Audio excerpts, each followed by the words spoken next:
So hello guys, welcome back to Taken Over Back. This is Parikshit here, back again with another video, and in the continuation of our web application vulnerability series, this is the another video from our LFI vulnerability.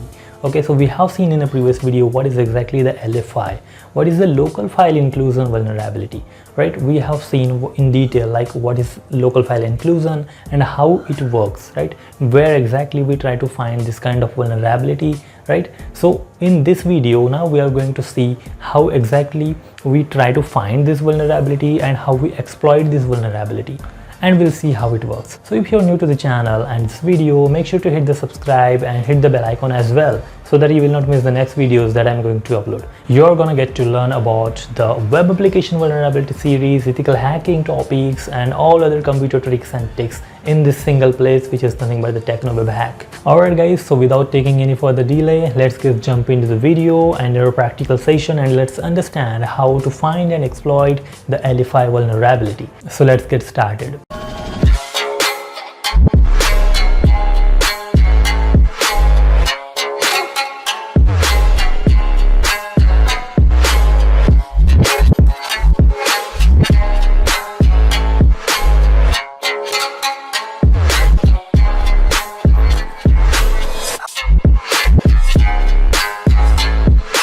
So now let's move to the practical session, and here we already have a DBWA lab setup on our Kali machine. Alright, so let's just move to the file inclusion part here, and before that we guys need to set the security to the low. Okay, so we will set it to low and we will submit it. Alright, so and if you are not sure how to set up the DBWA lab, which is the damn web vulnerable application, and so if you're not aware how to do that, I already made a video on this one, so you can check that out. I will also put the link in the description. Alright, so it will be easy for you guys to set it up, and it will be easy for you guys to understand how the vulnerability, the exploitation works exactly.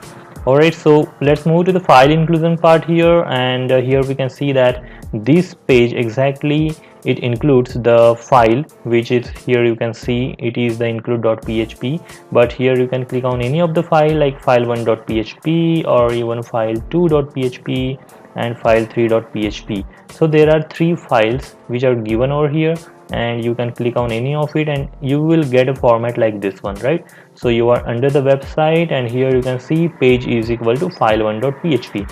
so as discussed in the previous video, we have mentioned about the injection point, and I already told you guys like how injection point is dangerous, and where you can actually replace the file which is given on the web page, and you can replace it with any sensitive file, and how you can then get the particular content of this particular file, right? So this is exactly now we are going to do, right? So let's try to replace this file1.php with some other file, right? So let me just try that one, and here before doing it, so let's just try that one. Now I will just move it with the passwd. So let's enter, and you can see simply when I put the file like of etc passwd, I am able to see all the user and passwd related information. So the passwd file contents I can clearly see on my web page itself. So this is how dangerous this file inclusion vulnerability is, and even along with this, suppose if the etc passwd is not working, you can try to do is like, because sometimes what happens guys, you will get file not exist or file does not exist kind of error if the file is not there.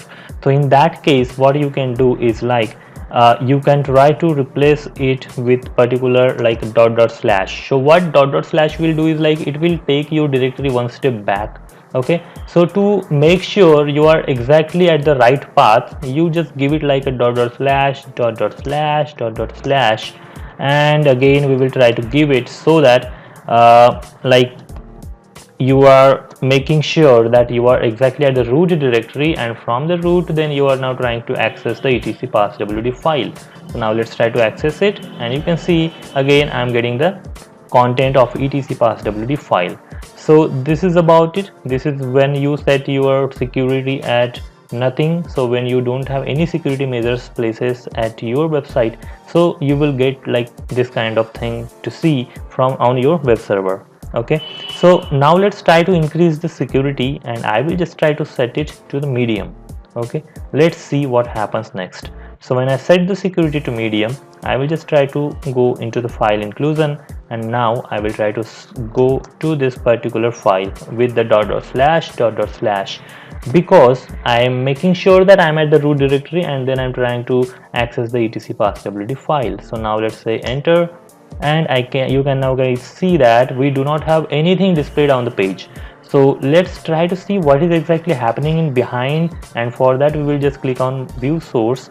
It is already open in another page, so let's see that, and you can see the medium.php, what is exactly the source they have maintained for this particular security level. So what will happen in this is, you can clearly see that there are some input validations in place. So when you are like trying to access any file with a dot slash, or like let's say for suppose if you're trying to access any file for Windows using a dot slash, and for that it is already there in the input validation, so it will not happen. So even if you are trying to access any file by using dot slash, and then you are trying to access the file, that will not happen. So this is the preventive measure that is there in place right now. And for that, now let's try to do one thing, like why we need to give the dot slash now. So let's just try to give like a slash etc passwd, and let's see if it is happening. So when I say enter, now you can see guys, already I am able to see the file, right? So when I given simply without a dot slash, so this is happening because I think it is taking directly from the root directory, or whatever the file that we are able to see here now is like you are able to directly access it from the root directory, due to which when you are trying to access like a slash etc passwd, you are getting the content, right? So what happens in case if the file is placed some step back, right, and when now you're trying to access like a dot slash, and it is not happening, right? So what will you do in this case, because the preventive measure is there for the dot slash? So what you can do is like, you can again to strip the dot slash, you give a double dot slash, so dot and slash. So what will happen is like, for the preventive measure, a first dot slash will be removed already, right? But this dot slash is removed, but what about this another dot slash? It is left as it is over here, right? So we will just try to do it, right? Let's see if that happens. So dot slash again, and dot slash again here, right? So dot slash and dot slash, and to make sure that you are at the right directory, I will give it few more time, so that we'll make sure that we are now back to the root directory. So and to do that, you will just give it few more times. Okay, so let's do that, dot slash, and again let's give it one more time. So dot slash, and now let's try to access this file. All right, I can see the file is accessible. So this is how you can use different alternative, or you can say like bypass methods to bypass these preventions which is already there in place, right? So for now we have a prevention in place, is like it will strip all the dot slash, right? So it is not allowing us to use it. And so for that, what we have done is like, we have stripped this particular thing, and for to bypass it, we have used is dot slash, right? So this is another way that you can try to access your the content of file, sensitive file, right?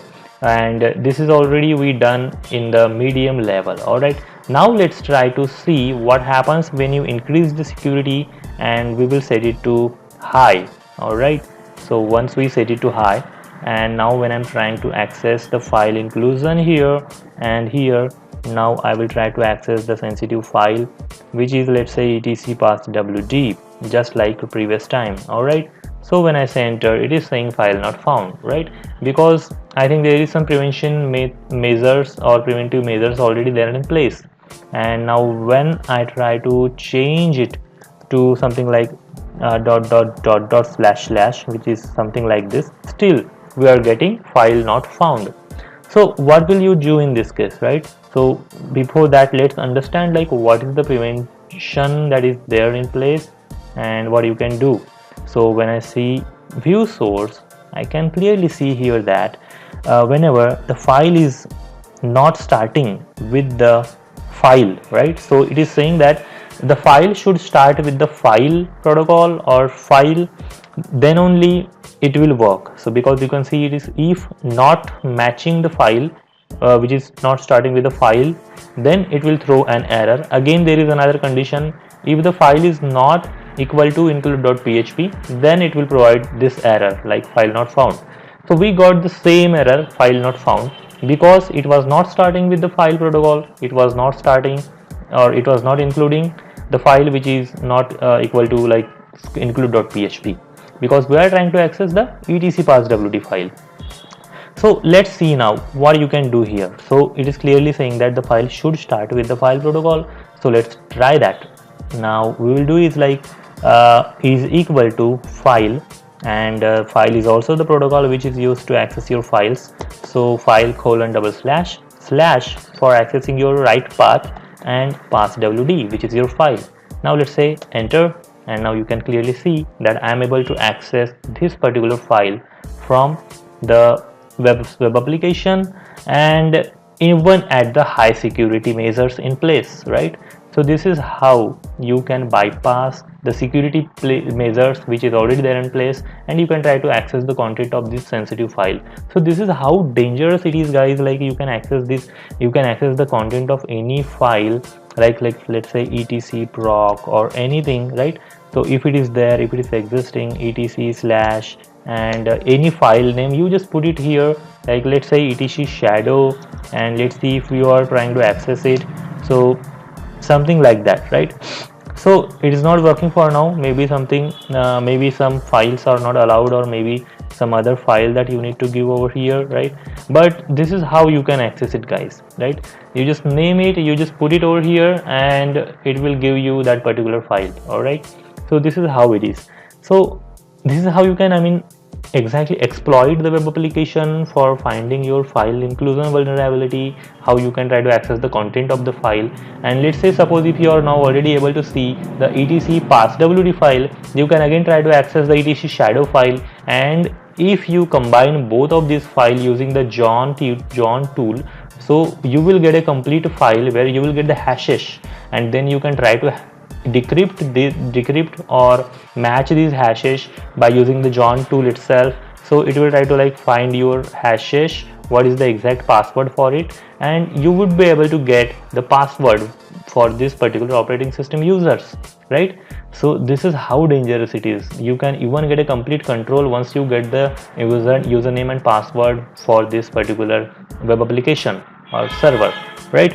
So this is how it is, guys. This is how it happens, the local file inclusion vulnerability. So I hope you understood, but I will like to show you some other bypasses how you can do it. So here you can clearly see that these are some parameters that we can try to exploit, right? Like we have seen the page parameter was there, which we were trying to exploit, right? After that, again we tried to exploit by using a file parameter, right? File is equal to your payload, and then path is equal to folder is equal to. So if you see something like this, if you see something like this kind of parameter, you can try to use your payload after this particular parameter, right? So these are some injection points, you can say, where you can put your payload, and you can try to exploit the web application for this particular vulnerability. And you can try your basic payloads as said, like you can try the .. or maybe directly the file. And in some cases, if it is not working, then I as said to bypass it, to strip it non-recursively, or the traversal sequence stripped non-recursively. So you can use .. so that it will strip your first .. and your another .. will be there as it is. All right, so there is again another way, like sometime if the web application not allowing for the .. this for or /, you can give like .. as well as /. So this sequence will also give you some bypasses for your this kind of vulnerability. All right, so even you can now use the encodings as well, or double URL encoding as well. So you can go for this kind of things, right? So you can even check on Google and you can simply search for the encoding or double encoding or base 64 encoding, right? So you can do like this kind of stuff, and you can try to bypass the even the high security places as well. Alright guys, so I hope you understood this. I hope you like this video as well, and I hope you understood how the file inclusion vulnerability, how we exploit it, how we try to find and exploit it in the web application.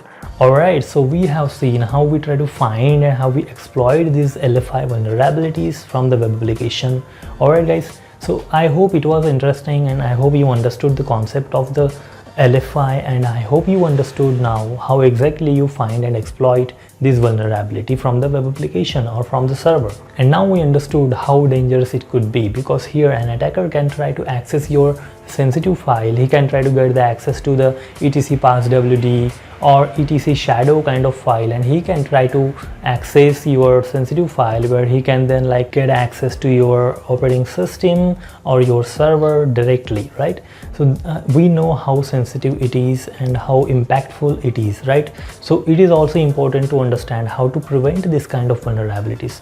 All right, so this is exactly the thing that we are now going to learn in the next video, and we will understand how to prevent from these vulnerabilities. All right, and this YouTube report shows me that 90% of the user who are regularly watching my video, they have not yet subscribed to my channel. So if you're one of them, please don't do this guys. If you want to support me and if you want to appreciate my hard work, please make sure you hit the subscribe button and hit the bell icon as well, so that the next videos that I'm going to upload, you will not miss that. Alright, so I will meet you in the next video, where we will learn about the prevention of these new vulnerabilities. So till then, have a great day. Thanks for watching, and bye bye.